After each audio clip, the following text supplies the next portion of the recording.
Hello, my internet foodie friends. Welcome back to my channel. And if you're new here, my name is Amanda. First off, I want to say a big thank you to everyone who has subscribed to my channel. As a new YouTuber, I do a little happy dance every time I get a comment, a like, and especially a new subscriber. And I really appreciate all of the comments and community that we can create here on YouTube. So all that aside, if you have, watched my channel before and you haven't hit that subscribe button, please subscribe. And if you find value in my video at the end, please hit subscribe before you leave.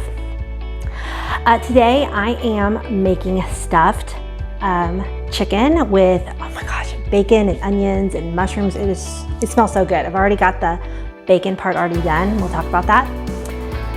And it's a ooey gooey, decadent, yummy, delicious dinner. So let's just get started, all right? I made some tea before I started cooking, because a lot of times I like to drink tea while I'm cooking. It helps me not munch while I'm cooking, but since I'm gonna be handling raw chicken, I'm not actually gonna get to finish my tea, but I'll reheat it. All right, so I don't usually do a lot of prep work. I like to kind of cook and chat with y'all, but in an effort to try to keep this video a little bit shorter, because I do value your time, I did do a little bit more prep work than I normally do. All right, so we're gonna start off with some chicken breast. And, okay, oh, there's my knife. I did a little bit of prep work, not a ton. All right, so I want to fillet these because I want to have a little bit smaller of portion sizes. So I have my hand flat and I'm running my knife parallel. If your cutting board starts to wiggle on you, this is a really big kind of heavy one, so it's not moving. But if your cutting board starts to wiggle on you, put a folded up kitchen towel underneath. And be very careful, especially when you get down to the end here, with your knife. I'm trying to keep it flat so that my chicken is about the same size. Let's see how good I did. Yay, they're pretty even. This one's a little bit smaller. And then either with a meat pounder, or what I like to do is just use the back of my knife, so I'm just using one tool. Go ahead and pound out your chicken. Do both sides. We want to get it, kind of flat, because we are going to stuff these and roll them up. There's different ways to stuff a chicken breast, but since, I want to try to keep my portion size small, I don't want to use a whole chicken breast. Doing it this way and rolling it is a good way to help keep your portion sizes smaller. Otherwise, a lot of times what people will do is they'll just take a chicken breast and kind of split down like a pocket and then stuff the pocket, which is definitely a good way to do it, but then you've got a whole chicken breast as your portion size. I guess you could then cut that in half, but all right, again, I'm going to cut this in half and do the same thing. So I will do that to the rest of them and I'll be right back.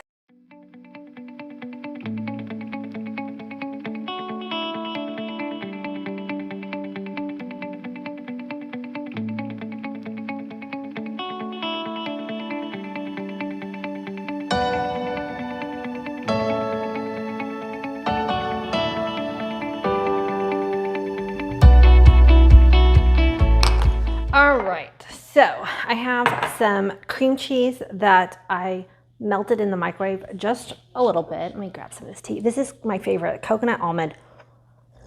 It's still really hot though. And I put a splash of coconut milk in it. Oh, so good. Okay, so I don't need my breadcrumbs yet. So again, this is about half a block of cream cheese.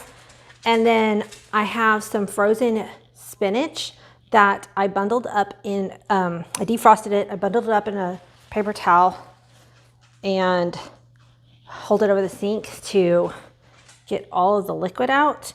And then you want to carefully kind of break it up as you put it in the bowl, so because it'll clump. And I probably could have used a little bit more spinach, but it shrinks down so much you forget. And earlier I cooked up half a pound of bacon, mushrooms, and onions. And I'm actually only going to use some of this, but I went ahead and cooked up a lot because these leftovers I like to put with some potatoes and a fried egg and make like breakfast burritos or something like that. So a lot of times when I go into the trouble to do this, I make up extra for leftovers on purpose. All right. Then we're going to add some pepper. I don't cook with recipes. I just kind of, guesstimate everything. Oh, I can't even believe I just said the word guesstimate. I hate that word.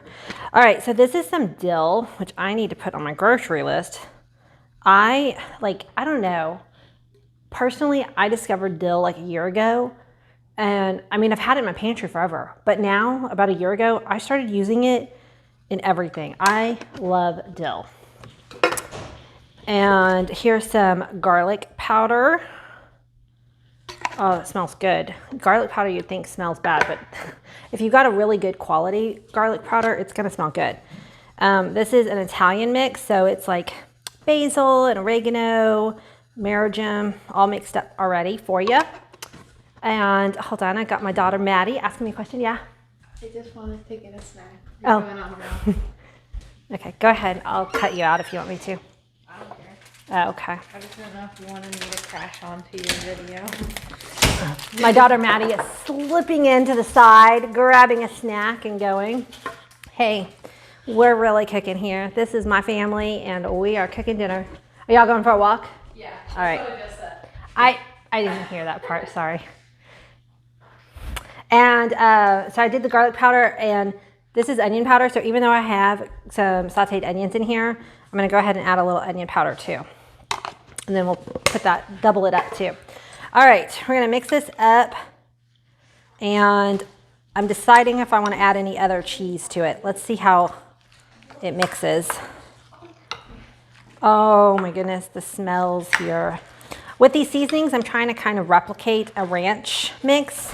So if you wanted to kind of take a little shortcut and you have your own favorite ranch dressing mix, you can use that.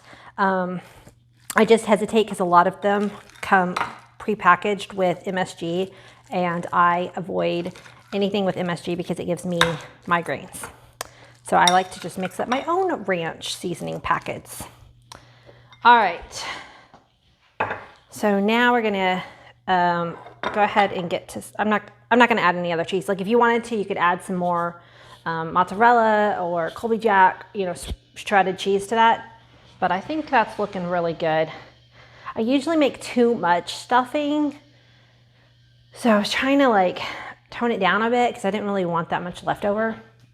Although honestly, this just makes a really good dip in itself with, serve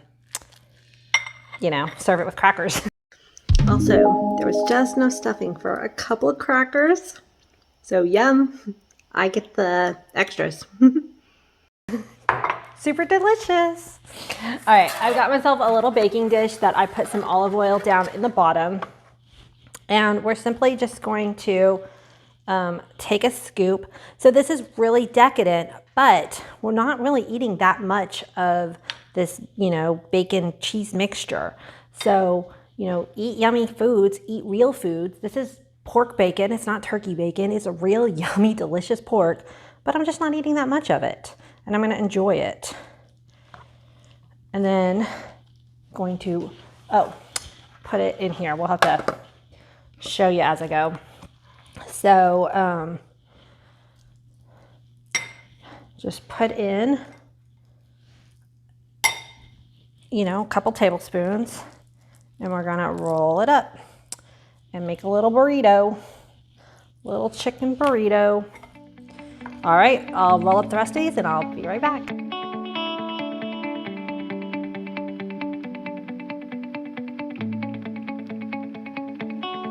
Okay, well, that's what I get for trying not to make not make as much stuffing. I didn't make quite enough, so I went ahead and just made up a second batch here. I remember I had said I used half a block of cream cheese, so I just went ahead and quickly melted the other half. Used some more of my bacon and more spinach from my bag of frozen spinach. And now we've got, and then put the same seasonings in. It happens, you know, just kind of under or overestimate sometimes. Also, I decided I was making enough for leftovers. A lot of times I'll just make one chicken bundle for each person in our family. We have a family of 4.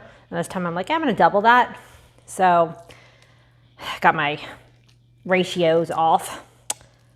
But it comes together so quickly, it wasn't that big deal. So we're gonna stuff the rest of these, and now I probably will have a little extra, but that's okay. We'll make it work. Oh my goodness, these are gonna be delicious. All right, so let me wash my hands and then we'll talk about the topping.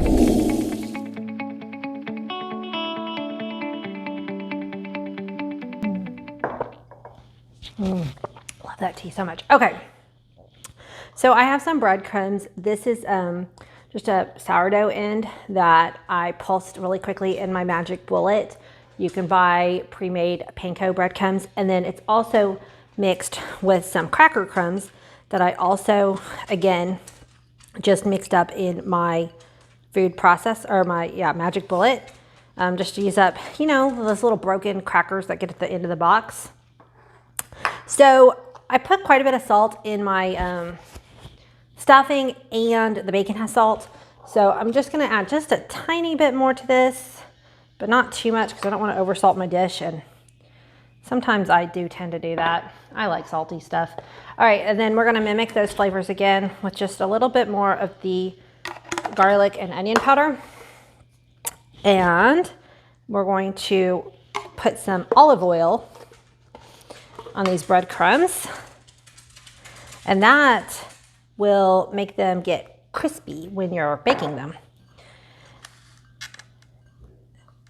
And instead of, like, you know, deep frying these or anything, we're just gonna coat these lightly with some breadcrumbs on top, and we'll bake these chicken breasts. It'll probably, because they're, you know, pretty thin, it'll probably take about 30 minutes at 375, but you're gonna wanna check it with a thermometer or cut into them to see if they're cooked all the way through.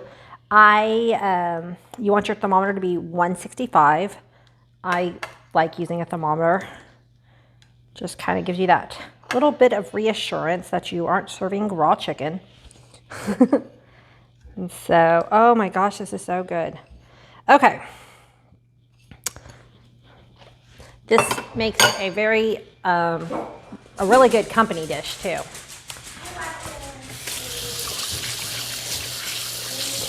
All right, well, I made these up ahead, so I'm just gonna lightly cover them with plastic and stick them in the refrigerator. And that way later tonight, when it's time to bake them, I can just pop them in the oven, make up a side dish, and dinner will be ready. We'll come back later. So I'm gonna try something new today. I have to take my daughter to Taekwondo. My husband is home, so I'm gonna try a new feature on my smart oven. So I went ahead, put my chicken in the oven, and I'm about to head out the door. And while I'm sitting at class, I'm going to remote start my oven because apparently it's a smart feature.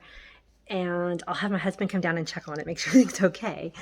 But that'll be so cool. And then when we get home from Taekwondo, the chicken should be done. Won't that be amazing? Like, technology is cool, but kind of scary too. So we'll see how it goes. Hey guys, so I was able to remote start my oven from the car, which was really cool. So my chicken cooked at 375 for about half an hour, and then I came home and checked on it, and it wasn't quite done. So I bumped the oven up to 425 for another about 15 minutes because I just wanted this chicken to be done, and now it is. Let me show it to you. So the breading kind of got golden brown because of the olive oil, and I've got my instant read thermometer in it, and it's actually almost at 170, so it's well done. And then I've got some peas going there on the side. So I just want to take a moment to tell you thank you so much for watching this video, and make sure you don't forget to hit that subscribe button. Let me know if you like this style. I tried it a little bit different than some of my previous videos. I'm just going to give it a try. I'm trying to go for a little bit shorter video, but that kind of leaves out a little bit more of the chatting and a little bit more of the instruction, which kind of is liking. So I don't know. I just wanted to try something different, see how things are going. But we're about to eat some chicken, and I hope you try a dish similar to this.